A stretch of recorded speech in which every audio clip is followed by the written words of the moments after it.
Bienvenue sur les bords, les rives du beau fleuve Saint-Laurent. Le temps frais revient, nous sommes au mois de septembre et puis nous avons l'occasion, en ce début d'année, on peut dire, d'être replongés au cœur de l'Évangile par des textes, la première, deuxième lecture, un petit peu moins connus, tandis que celui de l'Évangile, lui, on le connaît très bien. La question qui est posée par le livre de la sagesse, d'entrée de jeu, c'est qui peut connaître les intentions de Dieu? Le principe ou l'élément de fond dans ça, c'est que le monde de Dieu est inaccessible naturellement à l'être humain. Je pense bien qu'au Moyen Âge, à l'époque où les franciscains ont été fondés, c'était un grand débat entre les dominicains et les franciscains. Les dominicains étaient partisans de dire qu'il y a quelque chose du royaume et de l'identité de Dieu qui est accessible à la raison humaine.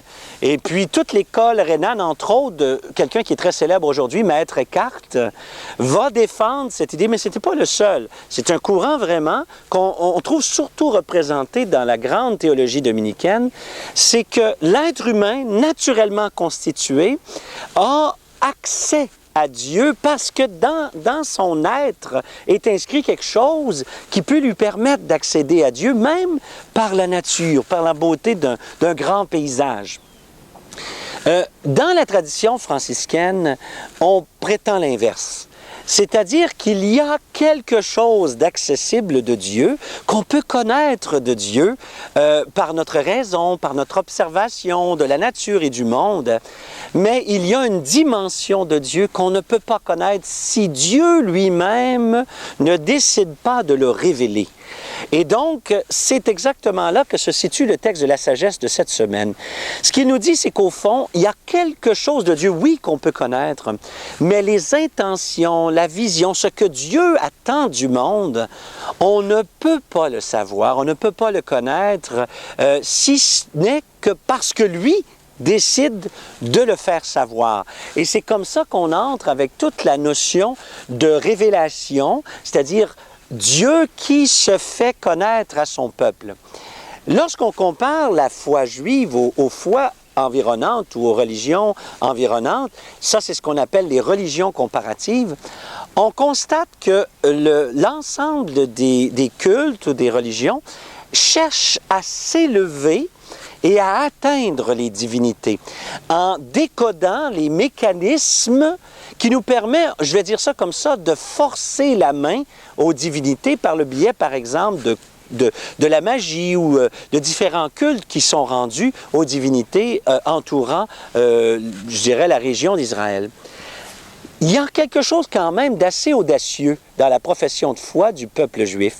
C'est de dire que c'est Dieu lui-même qui vient dans le monde pour se faire connaître à l'humanité. Il vient jusqu'à marcher au milieu de son peuple.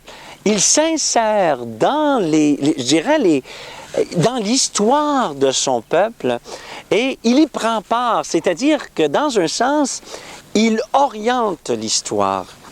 Ben, c'est un petit peu ça que je dirais que la conviction ou la théologie, la spiritualité franciscaine aborde la question un petit peu de la même manière. C'est-à-dire que on peut connaître Dieu créateur en observant la création, mais on ne peut pas connaître Dieu Trinité, aimant, qui a un plan pour son peuple. Et surtout, on ne peut pas décoder son plan si lui-même ne le révèle pas.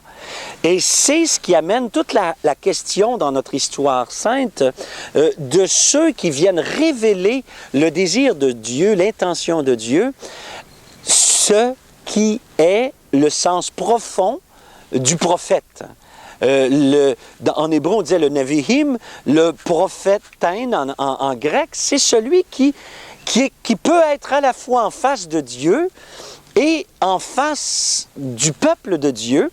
Donc, il peut être debout devant Dieu. C'est-à-dire qu'il dit ce que Dieu espère qu'il traduise à son peuple. Donc, il peut lui parler en face au nom de Dieu. Mais pour cela, il faut, selon l'ancienne étymologie du mot Nevi'im, voir, être un voyant, voir les choses comme elles sont, ce qui est sous-entendu dans la foi et la théologie juive. Voir les choses comme elles sont veut dire les voir comme Dieu les voit. Hein? Si bien que le prophète vient révéler à l'humanité le point de vue de Dieu, la lecture que Dieu, si vous voulez, il vient révéler à l'humanité les lunettes de Dieu. Comment Dieu regarde le monde? Ce n'est pas n'importe comment. Il voit le monde, il y a une perspective, il y a un point de vue divin que le prophète est appelé à, je dirais, à emprunter, mais qu'il invite aussi tout le peuple de Dieu, tu sais, à voir le monde comme Dieu le voit. Et c'est ce qui amène le prophète, par exemple, à voir dans le peuple de Dieu les personnes marginalisées ou blessées. C'est un signe que le peuple ou les autorités ne suivent pas Dieu. Hein? C'est vraiment une perspective unique qui n'est pas neutre au sens où parfois nous avons eu tendance à le croire. Le point de vue de Dieu n'est pas un point de vue mitoyen, un peu, je dirais un peu fade. C'est un point de vue qui est, on va le dire, radical. Le point de vue de Dieu est un point de vue radical. Maintenant, c'est comme ça qu'on se retrouve avec la radicalité de la suite du Christ. Des fois, les gens ont de la difficulté à distinguer un radical et un fanatique. C'est comme si tout était de la même sauce. Et donc, on associe les gens radicaux avec les gens fanatiques. Moi, je pense que Jésus est radical dans le sens de racine. Il va au cœur de la foi, comme le faisaient les prophètes d'ailleurs. Il va jusqu'au centre, au cœur, et il veut s'assurer que nous vivions bien la racine. Le côté plus secondaire, je dirais, de ce qui est plus périphérique ou ce que sont des coutumes humaines, ce ne sont pas des mauvaises choses qu'il faut automatiquement écarter. Ce n'est pas là qu'est le point de vue du Christ, ce n'est pas là qu'est le point de vue de Jésus. C'est que toutes choses doivent être remises dans une juste perspective, c'est-à-dire dans la suite du Christ, du Seigneur, dans la suite du Fils de Dieu. Et c'est pour ça, dans un sens, qu'il n'y a rien qui doit bloquer la marche. Hein? Quand on voit d'autres textes, comme celui, on dit parfois le jeune homme riche, le notable, dans le fond, c'est pas le fait d'avoir de la richesse qui pose un problème, c'est le fait d'avoir une richesse qui paralyse. C'est le fait d'avoir une richesse qui empêche de suivre le Christ et qui l'empêche de marcher à sa suite. C'est une lourdeur qui empêche la légèreté de la suite du Christ. Et c'est comme ça que dans la première lecture, on va parler de cette lourdeur qui écrase l'être humain et qui l'empêche d'avoir, au fond, cette disponibilité qui lui permet de suivre le Christ, quel que soit l'endroit où il nous amène. Hein? Car le Christ ne nous amène pas n'importe où.